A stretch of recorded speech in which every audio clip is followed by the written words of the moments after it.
Hello everybody, this is Greg29407, back with another edition of Shroud of the Avatar. We're here with Killdozer, our brand new character that we created a few episodes ago, and we've been taking him around the very early stages of these maps. We're in Soltown right now. This is an NPC city, which means it was created by the game makers, the developers, specifically for entry-level characters like we are. And we've been doing some missions. Let's check our journal. Hit the J button. And right now our only missions are to talk to the Oracle and also to take a packet of mail to Celestis. We'll get a little bit of gold for that. So I'm going to do those things. As you may recall, in our last chapter, we did a lot of missions for different people here in the game. There are NPC characters that gave us some things to do. And we ran over, there's a refugee camp over here that we talked to all the people over there and solved a lot of issues for them. And we pretty much did, I think, almost all of the missions. Not quite all of them, but maybe all of them. Take a little run. We're still dressed in our entry-level clothes, which I'm not 100% happy with. Let's go ahead and check this out. We are in our leather chest armor.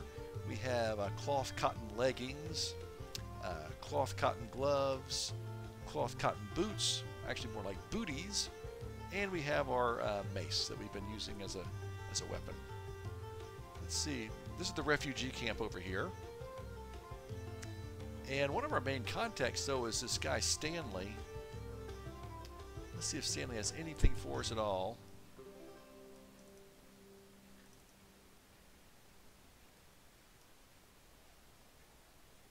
Okay, we've already done the camp. There's nowhere I know these people to go. The road to Ardoris is paired. Let's see what that's all about. Well, here we go. Ardoris is the largest city in the area, south of here along the coast. I have need of a courier if you are traveling in that direction, though there are many here who require help as well. So let's do this courier thing. Okay, if you are traveling to Ardoris soon, I have some notes for Captain Kujal, the leader of the Ardoris garrison, to inform him of the situation here and to request assistance. I'd ask you to make helping those here your priority, though, as it only be of use to us to teach more about whatever. I wrote this in my journal. So we now have a letter from Stanley to the Captain Guard Kugel in Ardoris. So that's really good. That's helpful. That's what I was hoping to get. So we have 2 traveling missions, and we're going to do both of those. Now let me recap a little bit of what we've done so far. I'm going to hit K for our skills button. And we have adventure skills and we have crafting skills. And as we've gone over before, we have our combat up here. We can use blades, pole arms, bludgeons, which is what we've done with this particular character, or range with bows and arrows. We also have a shield set of powers we can do. I've elected not to use a shield in this character, so I'm not interested in those. We also have heavy armor and light armor. And that's what I want to go over with you before we get too far into this. Heavy armor is categorized as plate armor and chainmail armor. And those are, plate mail is like suits of armor you see in old movies and things. That is really heavy duty stuff. If you're going to be a pure melee based fighter, where you're going to swing a sword and board, sword and shield, or a pole arm or something like that, or bludgeon, and you're just going to use attack powers, you're going to be a real soldier, you probably want to use plate mail or chain mail. Chain mail is a little less protection, but also a little bit more movement oriented. Plate mail, you're in that suit of armor where it's a little harder to move. The problem with those 2 things, heavy armor, is if you're going to be doing any kind of magic abilities down here, we have sun powers, fire powers, death powers, air powers, moon powers, water powers, life powers, earth powers, and chaos powers. These are all magical. If you're going to use a lot of these, you probably don't want to go with heavy armor. And that's because any kind of magic power that you use has something called a fizzle chance. Let me see if we see this on here. A fizzle chance is the likelihood that, here we go, fizzle chance 0% there because we're in really light armor right now. Fizzle chance 8%. Fizzle chance 8%. If you have heavy armor, your fizzle chance will go up. You're not going to be able to cast your magic powers very well. In other words, you try and cast something and it doesn't work. It fizzles out. It doesn't work for you. So generally, if you use a lot of magic powers, you're going to really not look at heavy armor. You're going to be looking at light armor. Light armor is classified as leather armor and cloth armor. Cloth armor is like you just going out in your t-shirt or something. It's a little tough to fight, but if you're using all magic from a ranged area or using bow and arrow from a ranged area, you can get away with that. Same with leather. If, though, you're going to be using a sword and board, a broadsword and a shield, you probably don't want to be walking around in cloth armor because you're going to be up close in your enemy's faces. They can stab you through your t-shirt, right? Harder to stab you through a suit of armor. So the rule of thumb is if you're going to use a lot of magical abilities, you want to use light armor. If you're going to use really just combat powers, then you want to use heavy armor. One of my characters I have is primarily polearm based. She uses everything melee attacks. She does have a little bit of earth power. She uses this obsidian arrow because she needs some range, and stone fist. I think I may have added this searing ray as well. I have her in chainmail, so searing ray sometimes fizzles out a little bit. Sometimes obsidian arrow does too. Not too badly though. But again, I'm relying mainly on my polearm attacks for her.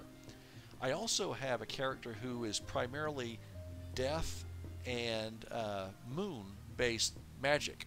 So he uses cloth armor. Cloth armor works great for him.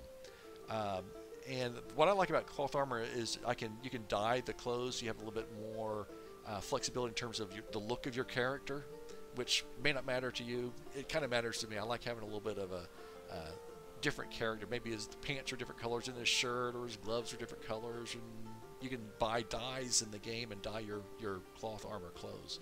I kind of like that. Anyway, this particular character, he is going to be using bludgeon, but his primary attacks are going to be magic based. I'm going to be using mainly earth and air. So I think I'm going to concentrate more on leather armor for him, at least early on, and then I may be able to, once these magic powers kind of take off really well and start bringing doing some real damage, I may go to cloth armor for him. So you can kind of mix and match however you want. I'm just telling you what works best for the fizzle chance thing and that kind of thing. So that's what I'm going to do. I'm going to go with leather armor on this guy, I think. But hopefully a better looking leather armor than that. So, and you can mix and match. You can have like different kind of pieces. Like right now I've got leather chest, but everything else is cloth. You can do that too. The good thing about this game is you can kind of do whatever you want to do. There are some consequences to it, but you can still do what you want to do, which is nice. Okay, so I hope that clears that part up. Again, I'm leveling up Stone Fist from the Earth, and I'm going to go ahead and get Obsidian Arrow and Earthquake eventually. I'm going to definitely get some of these leveled up as well. But right now, we're still early on. You can't level everything up all at once, so it's really kind of a process. You're really the journey as you go through the game, which I kind of enjoy.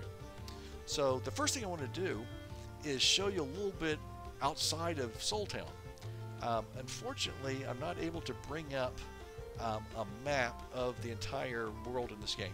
As I had said last time, this game doesn't have really a map for you to go by, but some other players have created resources outside the game which are really good, and one of them is called Soda Maps. You can look at it online. It's fantastic. It's an interactive map, and I always have that pulled up for myself whenever I'm adventuring or going anywhere. It's terrific. Unfortunately, I'm not able to pull it up and record it. I tried that earlier. I'm not sure how to do that. So, but if you can look that up.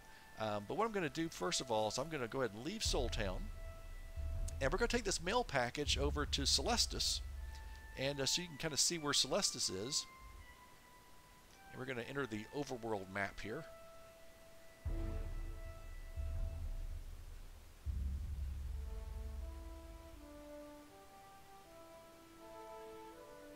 I'm trying to convey a lot of the basic information for you in these early episodes. So rather than sit around and just swing my mace and do damage and stuff, which you can watch or you can do yourself, I wanted to give you some information to kind of see more about the game. So here's Soltown. We are in an area of the game called the Perennial Coast. And the Perennial Coast goes from way up north here, past Solace Bridge where we came from. There's a big mountain range up here. But there are control points in the game that kind of separate different sections of the map from each other. There's a control point up here that separates us out, and then there's a control point way over here to the east that separates us out. But we can get to other parts of the game. It's just a little tougher. So Perennial Coast has 4 NPC towns. NPC towns they're created by the developers. They're populated, as we just saw, all those characters in Soltown, the NPCs we've been doing missions for. They're part of the actual storylines that make up this game. There are also other towns, for instance, like this one right here, which is called the Outlander Welcome Center. This is called a POT, a player-owned town. Somebody purchased this game, the rights to have a game in here, from the developers. They probably paid several $1,000s for that. And what they do is they have the freedom of creating their own city or their own town in here. And other players can visit. You can go in there. And the person that bought the town has control. They decide where all the lots are, the housing lots, and where the buildings are. And you have to get that person's permission to settle in this town if you decide to do that. And that person who's the governor, the owner/governor, can reserve the right to kick you out or have restricted just to their friends or family or guild members and that kind of thing. Then there's a third type of town called player-run towns, PRTs, which are really NPC towns, but without a lot of the NPC characters with storylines. They're just kind of like the bare necessities. You can go there and settle there if you choose to. You don't have to get anyone's permission. But there's not a whole lot going on in those towns. So there are 4 NPC towns in Perennial Coast. One's called Soltown, where we've been in. One's called Celestis, where we're going next. One's called Solania, which we'll look at. And then the main city, which is down in that way, a little southwest of us, is called Ardoris. So we've got a mission over there too. So let's go over to Celestis first. And the reason why it's dark is because it is not quite dawn. The sun is starting to come over the horizon over there, so it's starting to lighten up. So we're going to take this trail over here. And as you can see, it's still quite foggy because we are in the marshlands. Perennial Coast is a lot of swamplands and things. And sometimes it's cool, and sometimes it's kind of hard to see where you're going. You follow these trails.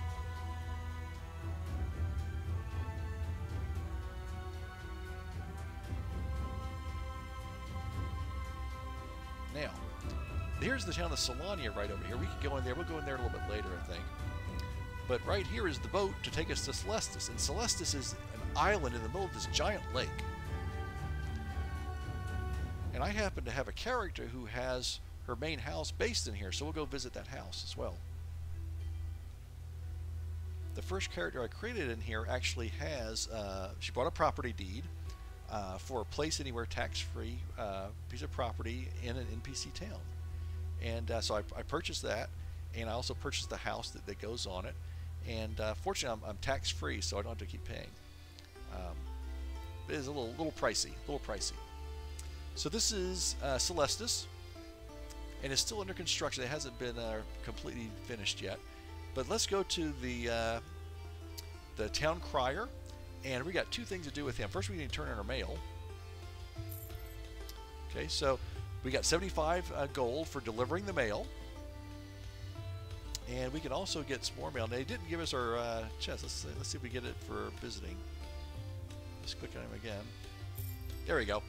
When you first visit the town crier in any town in this game, doesn't matter if it's an NPC town or a POT town or a PRT town, you're going to get 100 gold just for visiting. It's a one-time only thing, but it's very handy. So especially as a new player, you can go around and visit the 200 towns if you want and make a lot of money. So it's very helpful. Hello and welcome to Celestis. Here's a list of lots in your area. So here's 31 of the 148 lots are currently available. Have it listed here. Let's see.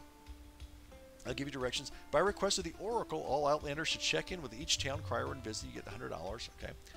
He also has a mail delivery, so let's accept this job.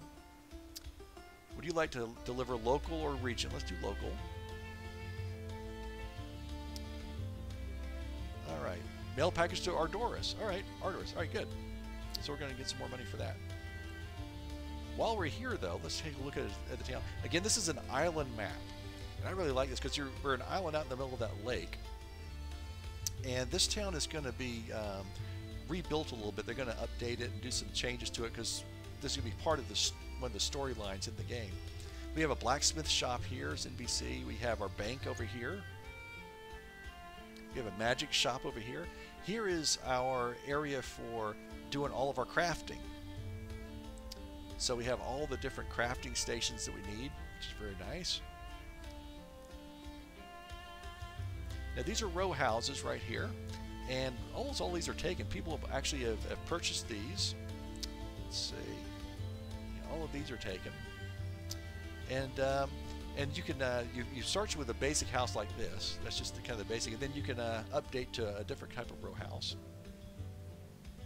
I really like the way this map is laid out, which is why I settled here.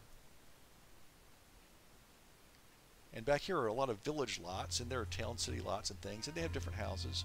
Here's some of my neighbors. This lot is taken, but they've never bothered to put anything on here. Empty lot, but it's actually owned by this guy. That was my first choice for a lot, but he got there before I did when they had the land rush. But here's my lot right up here. I have this Cinderella-looking castle thing. It's a village size. And this is for my character named Tiffany St. Ange. And she specializes in carpentry. That's the crafting she specializes in. So she's hired Bob Vila, home expert, of course, home fix-it expert, Bob Vila, to work for her. And so if you ever come into Celestis, he has all sorts of wonderful furniture items to buy. Hopefully you'll spend your money with him, and I can need the cash. But these are the things I have for sale right now, and you would buy these and everything. So this is the property. This is the house I've got for this particular character. And so you can visit me and stuff. You can't steal any of my furniture and stuff, though, but you can visit and say hi if I'm here. And I also have a basement here that takes, I'm in the process of getting my basement set up. But there are a lot of, it's like a neighborhood. And there's a guy owns a castle up here, and there's 148 different lots. And again, most of them are taken. Not all of them. But so this is Celestis. Very nice area to be in.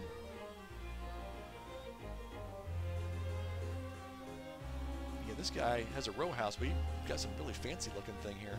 Let's see what kind of house that is.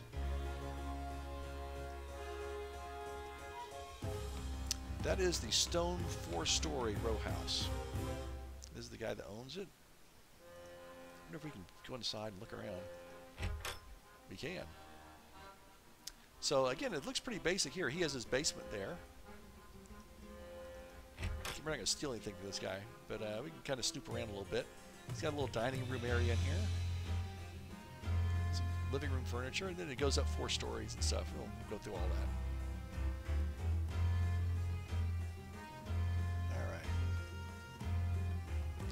So the Perennial Coast, they've decided to make kind of an Asian theme area.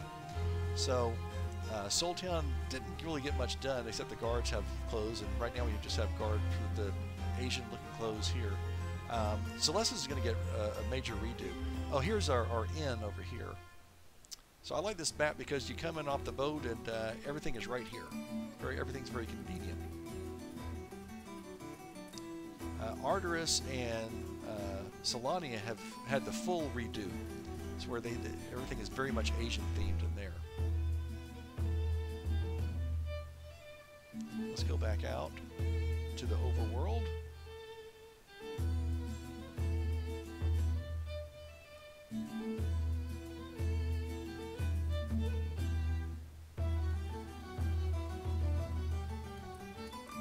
This game has not been released yet. It's an early release. But I think they're expecting it to come out sometime this year. In a few months, they're pretty close.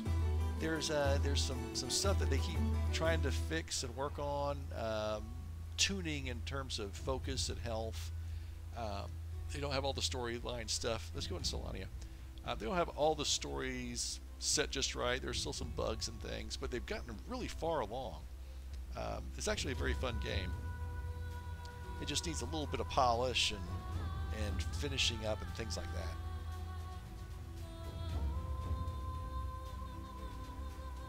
My main concern is that the learning curve is very steep when you first start the game.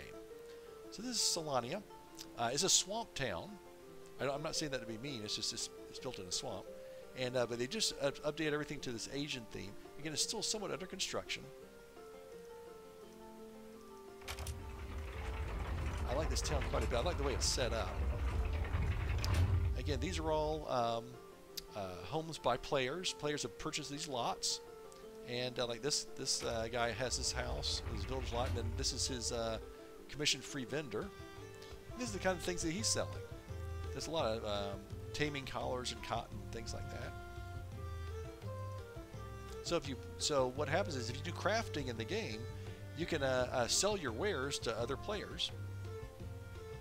So again, if you go by Celestis, you can go see Bob Vila and buy some quality furniture, and I'd be very happy because some of that stuff costs a good bit of money to manufacture. So the main town over here in Solania is over here. You can see they've updated all the roofs. They're blue tiled roofs with the Asian influence, and they have the boardwalk here and some of the Asian influence. It's very neat the way they've done this. This town has a lot of things. They've got you can buy your arms here. This is the bank. Here's a fishing shop, bait and tackle. Here's public crafts and supplies. I think this is our town crier. It is, and he just gave me 100 gold just for saying hello. And here there are no lots. There are only 36 lots. This is a smaller town, and none of them are available, so they're all taken by other players.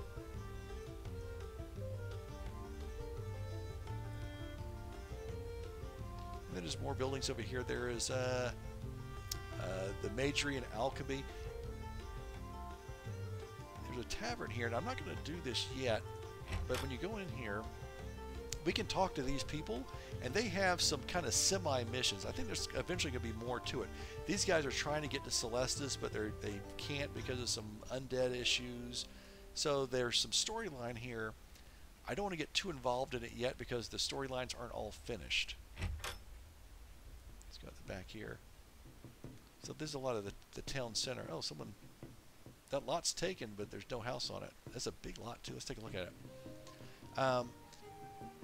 I've done quite a few of the story missions and story arcs, but some of them like kind of dead end right now, and some have bugs in them, so you can't finish them. Eventually, when the game's ready, they're going to reset everybody so you can start from scratch with the mission and play all the way through. So I do like that. Let's see what this is all about. This is a city lot. That's a big lot. This lot itself, if it was for sale, it's not. This guy owns it.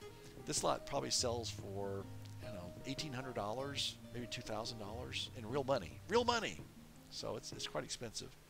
I want to take you down to this other city lot. So they have some big lots here, as well as a lot of... we have row lots, village lots, town lots, city lots, and then there are also the keeps and the castles. I love this one right here. I want to take you through this. This is, I believe, a city lot, and so you paid like maybe $2,000 for the lot. Now look at the house he's got. Look at this ship, this floating ship he's got. This is so cool. Sometimes we can get in. Let's see if we're allowed to go on board his ship.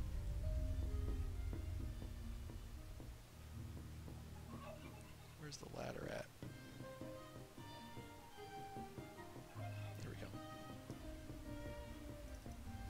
Okay, look at the detail on this thing. This is really cool. So he paid money for this ship. I think this ship is a floating ship with that big balloon up there.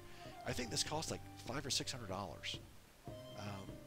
So that plus the lot, that's quite a bit of money. But look how gorgeous this thing is. I love this thing. Got a hot tub up here. Let's go down here and see what he's got. I hope he's not home. I'd be embarrassed if he catches us wandering around. So you can furnish this thing however you want. He's got a bunch of Christmas trees in here, it looks like.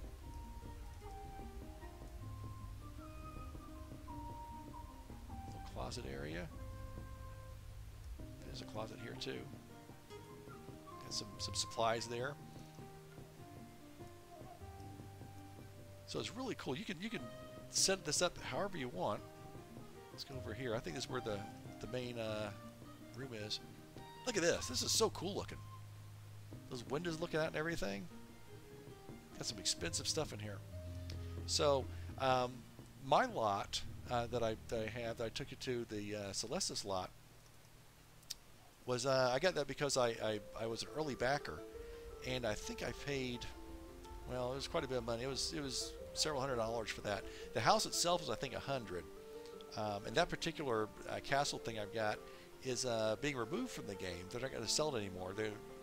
It's really neat, but it's you can't put stuff up on the walls because everything's round, and so they're pulling it. So I think they'll make the house more valuable because they won't be making it anymore. So I'm counting on getting a little windfall on that.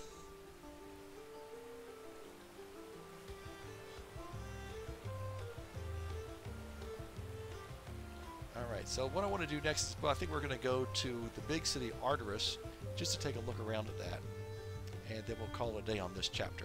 So I'm going to probably pause the recording until we get out, and we'll see that back in just a few minutes. Okay, we are back. We're back on the overworld map just outside of Solania. Then we want to head down to Ardoris. Take the little trail. When you're on the trail, you can go at a decent speed. When you get off the trail, even by a little bit, you go a lot slower. So there's a little bit of danger of being off trail. You can, get waylaid by bandits or something like that. They have some of those in the game as well. So again, Soltown is that way, and Ardoris is going to be due south of us. Now here's a little thing. It says South Celestial Wetlands. This is an adventure zone. It is a 2-skull area, so it's a little too high level for us right now. 2 skulls. If we went in there, then we could do some fighting, like we've been doing the East Perennial Trail, which is a 1 skull. So down here is Ardoris. This is the big city. Let's go ahead and enter that. There are a lot of NPCs to talk to in Ardoris. We're not going to do all that this time because it would just take a long time, and I don't think anyone.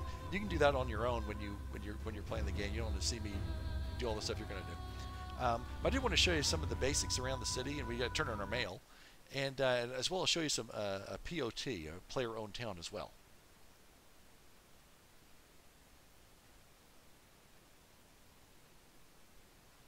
That way you have a good idea about how the game kind of works. There's a lot of the debate is this an adventure game with social aspect, or is it a social game with a combat aspect? It's one of the two, or maybe both. So we saw a player-owned town on the overland map, and there are a lot of those, but there are also player-owned towns that are nested inside NPC towns, like this is. So these 3 carriages represent 3 player-owned towns that you get to through Ardoris. This one's called Vale St. Julie.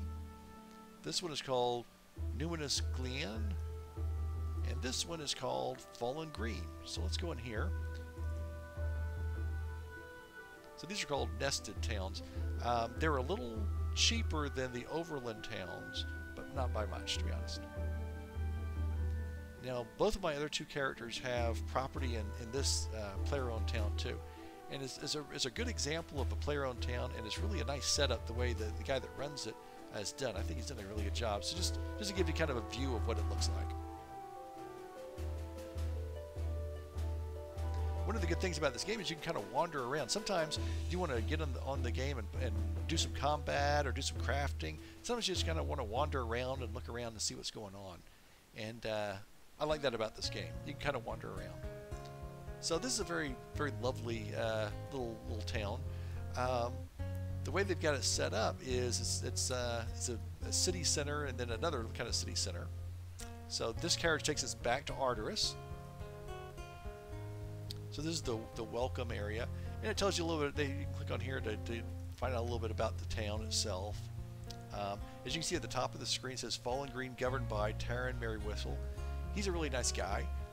He bought the town and everything. And here's a business guy that he does a lot of extra things to try and boost business and boost tourism in here, which is really nice.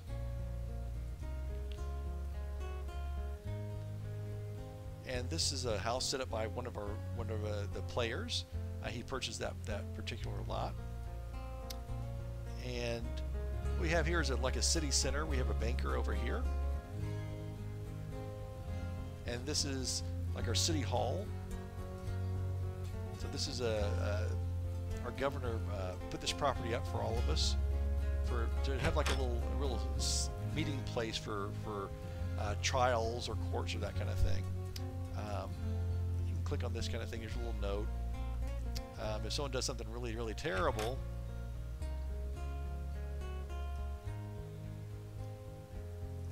we take them out back. And of course, the ultimate price right here. And then there are a lot of lots that are still available here. We've got Fun Town Crier here. One of my characters has this house right here. The one that specializes in magic. He's specialized in tailoring. So he's got this set up. This is the Elven 2-story globe house. I bought this because I really think it's neat. And he's also doing a lot of agriculture, which is kind of in the game, but not quite yet. But I'm having him grow a lot of crops and selling stuff. You know, there's a second floor in there where he's growing some cotton so he can make clothes because he's a tailor. Banana plants and all sorts of stuff. So the Elven house, I think that was $100 to buy. So just for the house itself.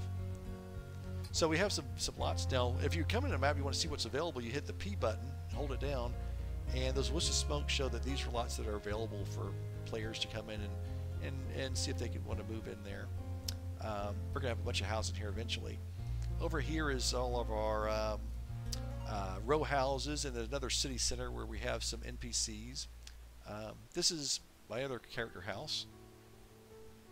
The character that has a house in Celestis also has this one. And I've got this one set up as a crafting house, so everyone who visits can use all this crafting material stuff for free. This is another Elven house I like. And we've got like the only NPC house we have really is the inn. But we have some NPC characters over here that'll sell you stuff for decorations and magic and combat materials. Let's go talk to this town crier and get our $100.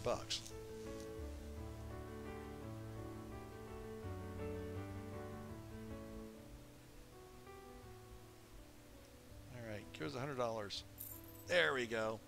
So yeah, so 39 of the 60 lots are available. So you know, a lot of places are looking for new players and new residents. It's pretty cool. Alright, let's head back over to Ardoris, the big city.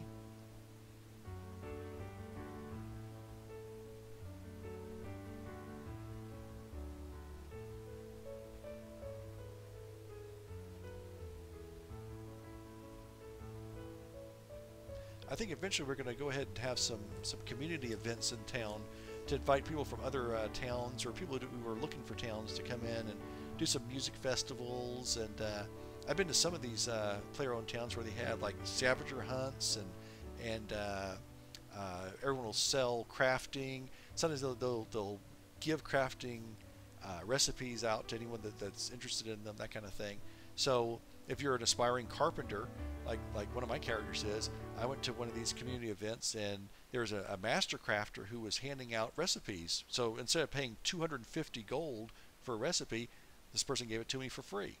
So it was a nice reason for me to go there, and at the same time I got to look around their town and see what kind of events they had, and say, oh, it's a very nice place and that kind of thing. So alright, so there are those player-owned town things. So again, this is the entrance to Ardoris. Ardoris is a big town. I think I have a map. Let me see here. Do I have a map for Ardoris? I do. Okay.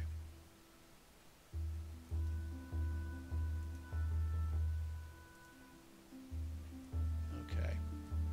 This map is not what it could be. Here we are. And It's all written in this weird language. All the lots here are, almost all the lots here are row lots. Don't disappear on me. They're all row lots. So people are crammed in here and stuff, but there's a good city center, which we'll go to in here. Oh, we'll also visit the Oracle. That's good. Okay. So we'll get more money for that. Now, I would recommend talking to all the people in Ardoris. This is the first time I've taken this character here, so I don't know who any of these people are, but talk to all these guards and stuff. They'll tell you their names, and some will have some storylines for you. They're much like the storylines we did in Soltown. There are a lot of those storylines in this map too. One of them, I got kind of a dead end to it, but there's this lady who's married to the blacksmith here, and the blacksmith's kind of a goofball, but she's really hot, and she's got this young guy locked in her attic, and she's having her way with him or something. I don't know. It's kind of an interesting story. So I went to rescue this young guy, and he doesn't want to be rescued. He likes being held in prison. But then the story, and the husband doesn't know about this. But I'm not sure where the story is going. They kind of dead-ended on me. But I'm interested to find out what happens. Well, here's the town crier. Let's deliver the mail to him. Okay, so that was that. Now let's talk to him and get our 100 gold. There we go. And there's one lot available out of 190. So that's a brand new availability because they were all taken yesterday. So this is a tough place to get into. It's very popular. This is the big city for Perennial Coast, as I said. Now they also have an Oracle house here. So this building right here is where the Oracle resides. And the Oracle is kind of like this mystical being that kind of watches over stuff. And maybe it's a good being, maybe it's not such a good being. I don't know. Some people hate the Oracle. But what I like about the Oracle is every day, if you go in and talk to her, she will give you 500 gold and some XP for crafting and for combat. Let me show you how that works. So you walk in here. This is a big mechanical head. Okay. Welcome, Killdozer. I see you have taken the first steps in the path of love. This will ultimately lead you to the Titan Sequana, and you will learn how love can be a catalyst of both deep happiness and dark malice. Your destiny awaits, and I am here to guide you. Okay, so whenever you click on these, you're going to find all sorts of stuff. By the path of virtues, I speak of the path that you are on, Killdozer. Your arrival has been foretold in prophecy, and the road that you travel is also preordained, and it will shape all of those that you meet on your way. We will speak more of this on your journey's conclusion. So, the virtues. Do you mean to refer to the path of virtues, or do you speak of my counsel on the individual virtues themselves? The three virtues of this game are truth, love, and courage. So, you have to choose one when you first do the tutorial. I chose the path of love because that's the one that's the most complete right now. So what we want to do is find out where we stand with these three paths, first of all. You have asked me anything you have encountered. So let's start off with truth. This is the first time consulting me on this. I require weekly consultations for an optimal association. Please remain in compliance of this. I have observed your actions regarding your journey towards the nature of truth. What I have witnessed in general shows that you hold this virtue in some disdain. I have also witnessed the impact of recent decisions you have made. You gave a grieving widow the last possessions of her beloved. How this will reflect on your exploration of this virtue is up to you. So right now, I'm not good on the path of truth. I think because when I first started the tutorial, I accidentally picked up some gold from a dead body. I didn't mean to do it, but I did. So I need to remember that. Disdain. Okay. Path of love. Let's click on that one. This is our first time consulting me on this. Blah, blah, blah, blah, blah. I have watched as you continue on your journey towards the nature of love. What I have witnessed in general shows you consider the virtue important. Okay, that's good. So that's a yes. I've also witnessed the impact of recent decisions you have made. You returned to someone a keepsake that was thought lost. Okay. So the next one, last one I want to do is the path of courage. Let me get back here. Type this in. Courage. Okay, first time you're consulting, blah, blah, blah. What I've witnessed in general is you have shown virtue is important. Okay, so yes on courage and love, no on truth. Okay, so here's what I want to do. I want to take a test. This is the first time you test. Although there's a minor reward involved, do not worry if your answer is incorrect. You can always return later and learn about yourself is a long and necessary process. I have observed your actions while walking along the path of love.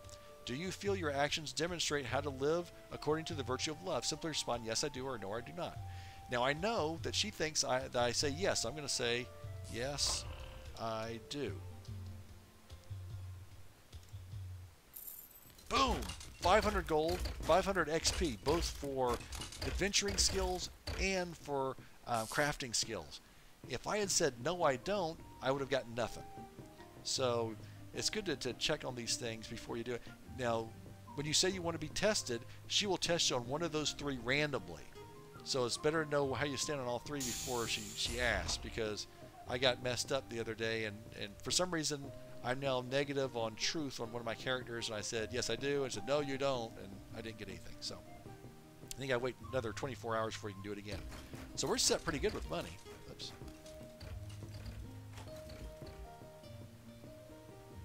So this is Ardoris. We're going to continue through here. This guy is the public vendor. You can buy stuff from different players that put stuff for sale. There's a crafting area. I'm just going to go through this real fast because you can discover this on your own, and we'll as we go. The carpenter's in here. We can buy some recipes. Blacksmith over here with his crazy wife. This is the town center. There's a tailor over here. There's the bar over here where you meet some people you're going to need to know. Banks over there. So a lot of stuff going on. This is a really big town, and there's a lot of stuff to do. Oh, Captain Krugel. We have a mission to go see Captain Krugel. Let's go see him. Normally you have to go ahead and find out where he's at and search stuff, but I just know where he's at, so I'm just going to speed ahead. I've done a lot of this stuff even before the game was persistent, so I've been through here a million times. As I say, right before I get lost. No. The streets are a little windy in Ardoris. Again, they've gone with the Asian theme. That's a real recent occurrence. So there's some things don't really look too Asian. I don't think these concrete things, pavers, look very Asian. The walls they've improved and done some stuff too, but a little bit more polish, I guess. Okay, so most of these houses are owned by players. Almost all of them are owned by players. So let's see. Is this? Let's see what this says on the door. Yes, guard barracks. Let's get some more loot. There he is. Hail, Outlander. You do around here?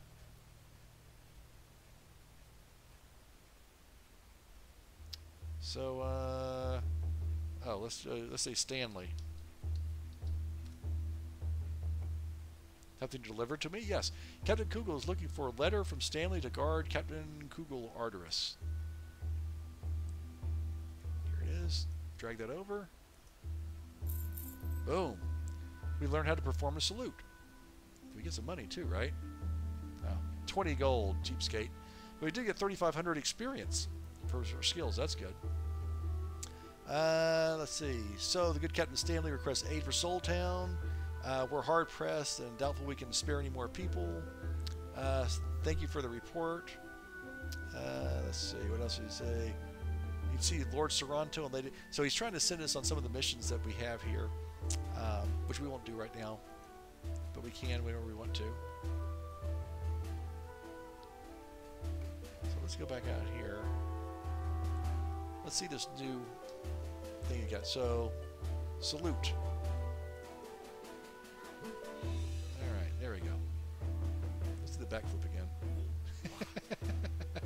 Alright. Okay, so that's good. That's really good. I think we're going to call it a... Oh, let's check our inventory and see how much money we got. We're now up to $3,200. We picked up quite a bit of loot from all that mail delivery stuff. And, good. Alright. So I think we'll call it a day. We didn't do any kind of fighting or anything like that. We now have pooled experience of 31,000 points for adventuring and 48,000 for crafting. So we're doing pretty good on those things. The main idea for this episode was just kind of take you around some of the basic places around the Perennial Coast, which is our little neck of the woods right now. There's a whole big world out there that we can visit and experience all sorts of fun things. But right now we're so low level, we need to stay kind of close to home. And this is kind of our home base.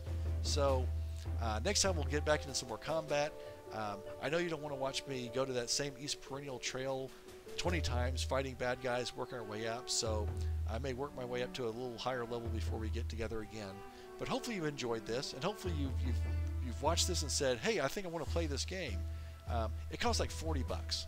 And you buy it once, and then that's it. You don't have to put any more money into it. If you want to buy property like I've done, you can do that. If you don't, you don't have to spend a lick of dollars in there at all. Just play it and have fun and do whatever you want. But hopefully this helps you make a decision. So until next time, this is Greg 29407, along with Killdozer, saying au revoir, and we will see you next time.